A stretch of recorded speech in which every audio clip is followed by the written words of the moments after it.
뉴질랜드 오클랜드에 위치한 유명 대학병원, 더 이상 가망이 없는 환자들만 모이는 특수한 병실, 이곳에 한 소녀가 입원해 있습니다. 충격적이게도 자고 있는 소녀의 목과 턱에는 한눈에 보아도 사람 머리보다 큰 덩어리들이 있습니다. 매우 위험해 보이는 상태이지만 회진을 온 뉴질랜드 의사들은 소녀의 부모님에게 이제 포기하라는 말만을 건네고 있는데요. 그런데 바로 그 순간 소녀의 옆자리에 입원해 있던 한국인 할머니가 링거를 꽂은 채로 소녀와 의사들에게 다가오기 시작합니다. 뉴질랜드 의사들은 링거를 꽂은 채로 일어나면 안 된다며 한국인 할머니를 말리려고 하지만 그런 할머니는 들은 척도 하지 않으며 오히려 소녀의 옆에 있던 의사들을 향해 화를 내기 시작하는데요. 과연 이곳 뉴질랜드의 병원에서는 무슨 일이 일어나고 있던 것일까요? 안녕하세요. 외국인들이 감동한 대한민국의 따뜻한 이야기를 전하는 감동 스토리입니다.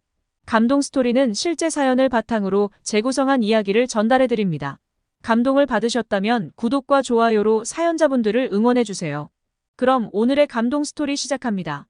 안녕하세요. 저는 뉴질랜드에서 태어난 6살 딸아이의 엄마, 타라라고 합니다. 제가 태어난 곳도 뉴질랜드이고 딸을 출산한 것도 뉴질랜드이지만 저는 지금 한국에서 살고 있는데요. 물론 계속 살아오던 나라를 떠나 타국에서 살아간다는 것이 처음에는 조금 힘들기도 했지만 한국에 정착한 지 무려 3년이라는 시간이 흐르게 된 지금은 왜 조금 더 일찍 한국에 오지 않았을까라는 생각을 거의 매일 밤마다 할 정도로 지금의 한국 생활은 저와 딸에게 너무나 행복하기만 합니다.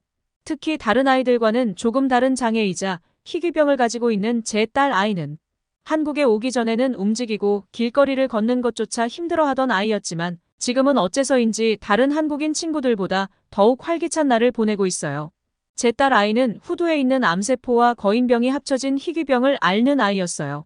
암세포 대부분이 피부 표면으로 보일 만큼 직접 크기가 커지는 경우는 거의 없지만 제 딸 아이는 1%의 확률에서 나타나는 크기가 계속해서 커지기만 하는 거인병 증상에 후두암이 더해진 희귀병을 가진 아이였죠.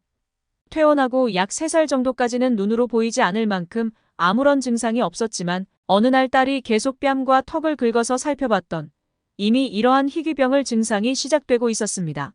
하지만 처음에는 상당히 작은 암세포의 크기에 그저 모기에 물렸거나 벌레에 물린 거라고 생각하게 되었고 저와 남편은 벌레 물린 곳에 바르는 약만 아이에게 발라주었을 뿐 딱히 아무런 치료도 시도하지 않았어요. 물론 곧바로 병원에 갔으면 제일 좋았겠지만 뉴질랜드에서는 정말 너무나 힘든 병의 증상이 아니라면 병원에 가는 것을 선호하지 않는 경향이 있기에 저 또한 이러한 생각에 아이를 병원에 데려가지 않았습니다. 당시 저와 남편은 이미 아이를 출산하는 과정에 사용한 병원비가 너무나 많았고 그러한 병원비를 무려 3년 동안 갚아나가고 있었기 때문에 더더욱 딸 아이를 병원에 데려갈 수 있는 상황이 아니었습니다. 혹시나 하는 마음에 남편에게 대출을 받거나 돈을 빌려서 딸을 진단이라도 한번 받아보자고 했지만 남편은 그럴 때마다 돈이 없는데 왜 자꾸 그런 헛소리를 하느냐며 저를 구박하기만 했어요. 경제권을 남편이 쥐고 있었기 때문에 저로서는 더는 해줄 말이 없었고 저 또한 그저 어쩔 수 없다는 생각으로 딸을 내버려 두기만 했습니다. 그런데 어느 날 딸이 다니고 있던 학교에서 전화가 오더군요. 전화를 준 선생님은 제 딸인 비비안이 입학한 지 얼마 되지 않은 지금 첫 체육 수업을 진행했는데 목을 전혀 움직이지 않는 이상한 증상을 보이고 있다며 혹시 딸에게 무슨 장애가 있는지 물어보는 전화였습니다. 그때는 딸이 학교에 입학한 지 얼마 되지 않은 시기였기에 저는 너무나 놀랄 수밖에 없었어요. 선생님은 제 딸의 목과 턱 부분이 점점 까맣게 변해가고 이상한 혹 같은 것이 점점 커지고 있는 것 같다면서 지금 바로 집으로 돌려보낼 테니 곧바로 병원에 가보라는 말씀을 해주셨습니다. 저는 너무나 다급한 마음에 곧바로 제가 직접 학교에 가겠다는 말을 한 뒤 전화를 끊었고 약 20분 뒤 직접 딸을 데리러 갔어요. 아침에 학교를 데려다 줄 때만 해도 정상적으로 보였던 딸이었는데 몇 시간이 지난 뒤 다시 보니 딸의 목과 턱은 한눈에 보아도 비정상적인 크기로 커져 있던 것뿐만 아니라 까맣게 변하고 있는 것이 제 눈에도 보였습니다. 그때쯤 저는 처음으로 딸에게 무언가 돌이킬 수 없는 문제가 생겼다는 것을 인지하게 되었습니다. 하지만 그때 당시 저는 딸을 곧바로 응급실에 데려갈 수 있는 병원비를 가지고 있지 않았고 일단은 급한 마음에 딸을 집으로 데려오게 되었어요. 남편에게 다시 한번 전화를 걸어 딸에 대한 상태와 사진을 보내주면서 병원에 가야 할 것 같다고 얘기했지만 남편은 그저 당연히 성장하는 시기이니 어처구니 없는 소리만 늘어놓으며 또 저에게 잔소리를 했기 때문에 저는 더는 남편과의 대화를 포기하고 말았습니다. 그렇게 1시간이 넘게 고민하던 중 얼마 전 저희 옆집으로 새롭게 이사 온 한국인 부부가 생각나더군요. 그 이사를 오게 된 첫날, 저희 집으로 찾아와 한국식 떡과 음식들을 주면서 서로 잘 지내보자는 아주 단순한 인사만 했던 이웃이었지만 그때 당시 저는 의지할 수 있는 사람이 제일 가까운 그들밖에는 없었습니다. 저는 다급한 마음에 옆집에 사는 한국인 부부의 집으로 가서 초인종을 눌렀고 얼마 지나지 않아 그 부부가 나오더군요. 너무 급한 마음에 이름도 모르는 한국인 부부에게 딸의 사진을 보여주면서 제발 살려달라는 말과 함께 지금 당장 응급실 진료비가 없어서 병원을 못 가고 있는데 한 번만 돈을 빌려달라고 무릎을 꿇으며 오열하고 말았습니다. 한국인 부부도 너무나 당황했는지 같이 무릎을 꿇었고 무슨 일이 있었는지 차분히 말해보라면서 일단 딸의 상태를 봐야 하니 딸과 함께 집으로 들어오라고 하더군요. 한국인 부부는 제 딸을 보더니 상태가 심각해 보인다는 말과 함께 지금까지 병원을 안 가고 뭐 했느냐는 말을 하면서 저에게 선뜻 고액의 돈을 빌려주었습니다. 언제라도 상황이 괜찮으면 갚으면 되니 함께 병원을 가자는 말을 해주던 그 한국인 부부는 딸과 저를 내버려 두던 저희 남편보다 훨씬 감사한 분들이셨어요. 그러한 고마운 분들에게 염치 없이 돈을 빌려달라는 말을 하는 저 자신도 너무나 고통스러웠지만 남편이 아무런 돈을 건네주지 않았기 때문에 저 자신도 딸을 위해서는 어쩔 수 없는 선택이었죠. 그렇게 저는 그 한국인 부부와 함께 어느 정도 전문성 있는 오클랜드의 큰 병원에 도착하게 되었습니다. 제가 있던 오클랜드에서 상당한 규모를 자랑하던 병원이었기에 병원에 도착하면 딸의 정확한 진단과 함께 곧바로 치료가 진행될 거로 생각했지만 그것은 완전한 착각이었어요. 제 딸의 볼과 목의 진단과 함께 일부 조직 검사를 실시한 의사분께서는 아무래도 희귀병 중 하나인 거인병과 후두암이 합쳐져서 특정 부위에만 나타나는 것으로 증상이 확인된다면서 두 가지 병이 복합적으로 합쳐진 상황이라 지금으로서는 자신들도 어떻게 치료 방향을 잡아야 할지 모르겠다는 말만 반복하셨습니다. 의사 선생님께서 보여주신 딸의 목 부분 MRI 사진은 무언가 알 수 없는 암덩어리들이 목과 턱 전체 부위에 퍼져 있는 것이 눈으로도 보일 정도였고 진단을 해주신 의사 선생님뿐만 아니라 다른 의사 선생님들까지 오셔서 복합적인 치료 회의를 하셨지만 지금으로서는 할 수 있는 게 없다는 말만을 하시더군요. 저와 함께 간 한국인 부부분들도 당황하셨는지 어떻게 병원이 그럴 수 있느냐면서 저 대신 화를 내주셨지만 바뀌는 것은 없었습니다. 의사분께서는 그렇게 원하시면 일단은 병원 중환자실을 통해서 입원하는 절차를 진행할 수는 있지만 아마 이대로 상황이 바뀌지는 않을 것이라는 발언과 함께 중환자실에 입원하는 순간부터 입원 비용이 하루마다 청구되니 그것만 괜찮으면 지금 당장 입원 처리를 해주겠다는 다소 무신경한 발언만을 해주시더군요. 하지만 눈앞에 있는 딸의 목이 알 수 없는 암덩어리에 점점 파묻히는 것을 눈으로 알고 있던 저에게는 아무것도 들리지도 보이지도 않았습니다. 일단은 그 한국인 부부분들께 빌린 돈으로 저는 입원비를 처리하기로 했고 한국인 부부분들도 부모로서의 저의 선택을 존중해 주시더군요. 저를 너무나 많이 도와주신 한국인 부부분들은 일단은 자신들도 집으로 돌아가서 도와줄 방법을 생각해 보겠다고 하셨고 늦은 저녁 시간 뒤늦게 딸이 병원에 입원했다는 소식을 들은 남편이 오더군요. 딸에게조차 돈을 아끼는 지긋지긋한 남편 때문에 모든 상황이 이렇게만 된 것 같아서 저는 남편을 붙잡고 딸의 병원비조차 내주지 않을 거면 뭐하러 결혼을 했느냐는 말을 해버렸고 남편은 제가 이러한 말을 하자마자 이제 더는 자신에게 연락하지 말라면서 몇 개의 돈 봉투를 던져주고는 뒤를 보지도 않고 병원을 떠났습니다. 정말 저 사람이 아빠가 맞을까라는 생각이 들 때쯤 저는 남편이 저와의 이혼을 원한다는 사실을 알게 되었어요. 알고 보니 제 남편은 저희 가족이 아닌 다른 여자에게 자신의 돈을 쓰고 있었고 길거리에서 다른 여자와 돌아다니던 중 제 친구에게 걸리고 말았기 때문이죠.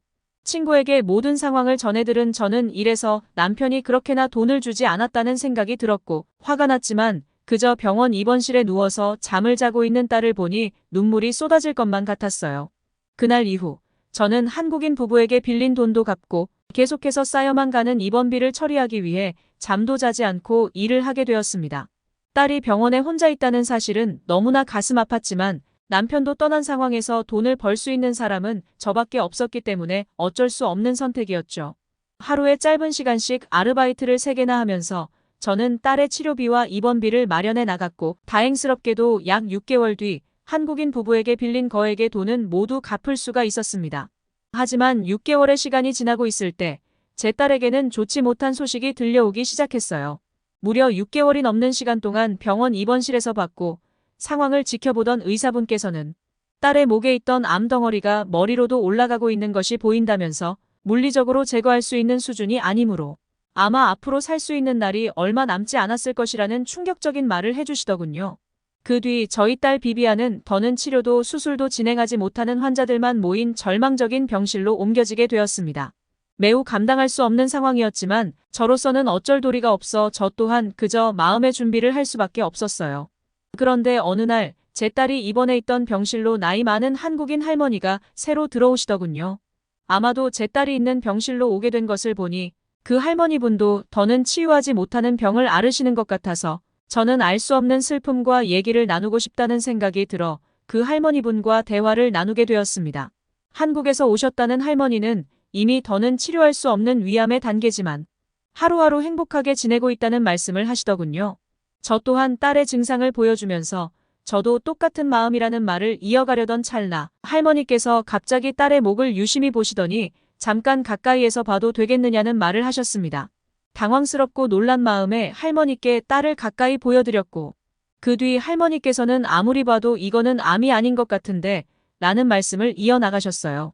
할머니는 한국에 있을 당시 40여 년을 넘게 의사로 생활해온 유능한 의사분이셨다면서 자신의 소견으로 봤을 때 이것은 절대 암이 아니니 다시 진단을 받아보라는 분노한 듯한 말을 하셨습니다.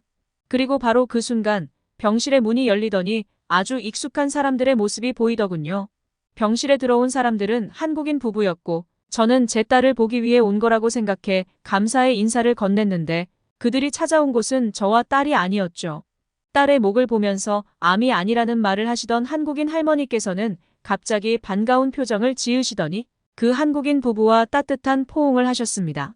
알고 봤더니 그 할머니께서는 한국인 부부의 어머니였죠. 한국인 부부분들은 어머니의 마지막 부탁으로 이미 손 쓸 수 없는 위암의 치료를 포기하고 이곳 뉴질랜드로 자신들과 함께 생활하기 위해 오셨다면서 저와 똑같은 마음의 눈물을 흘리시더군요. 그 뒤 저는 한국에서 의사를 하셨다는 할머니의 강한 요청으로 뉴질랜드 병원에서 재진단을 받을 수 있었습니다. 할머니께서는 그곳에 있던 의사분들과 함께 딸에 대해 회의를 하셨지만 그곳의 뉴질랜드 의사분들은 딸의 목에 있는 건 무조건 암이라면서 자신들은 틀리지 않았다는 말만을 반복했습니다. 할머니께서는 단순 피지선이 모여서 발생한 덩어리 같은 것을 자신이 직접 제거할 수 있는 수술을 하겠다면서 그렇게나 오진으로 환자를 압박할 것이라면 자신에게 몇몇 인원들만 붙여주면 딸의 목에 있는 종양의 제거 수술을 직접 하겠다는 강한 발언까지 하셨어요. 뉴질랜드의 의사분들도 할머니가 의사라는 사실을 알게 되자 어느 정도 태도가 완전히 바뀌게 되었고 얼마 뒤 저는 뉴질랜드 병원 측의 도움과 할머니의 도움으로 한국인 할머니에게 직접 딸의 수술을 받을 수 있었습니다. 병원 측에서는 자신들이 봤을 때는 아직도 암이라고 생각하기에 모든 수술의 책임을 한국인 할머니에게 넘기겠다면서 직접 수술 권한을 한국인 할머니에게 주셨지만 할머니는 코웃음을 치시면서 잘 보라는 말을 하신 뒤 딸의 수술실에 직접 들어가셨어요. 무려 6시간의 기다림 끝에 할머니께서 수술실의 문을 열고 나오시더군요. 김경숙이라는 이름을 가진 한국인 할머니께서는 역시 자신의 예상대로 암덩어리가 아닌 단순 피지 종양이었다면서 수술은 정상적으로 완료되었으니 아마 시간이 지날수록 딸아이의 목 부위 피부는 정상적으로 돌아올 것이라면서 저를 따뜻하게 안아주셨습니다.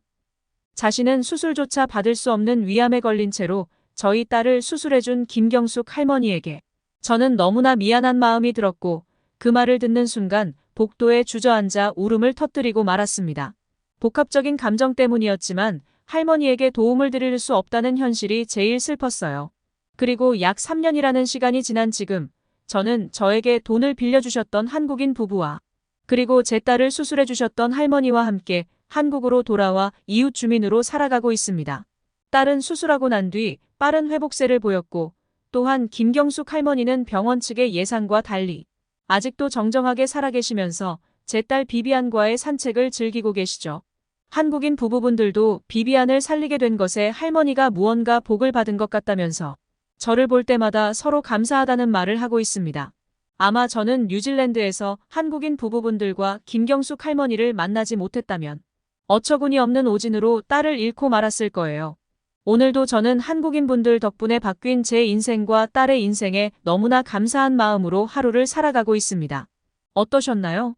두 가족이 만나 인연이 된 것은 하늘의 뜻이 아닐까 생각합니다.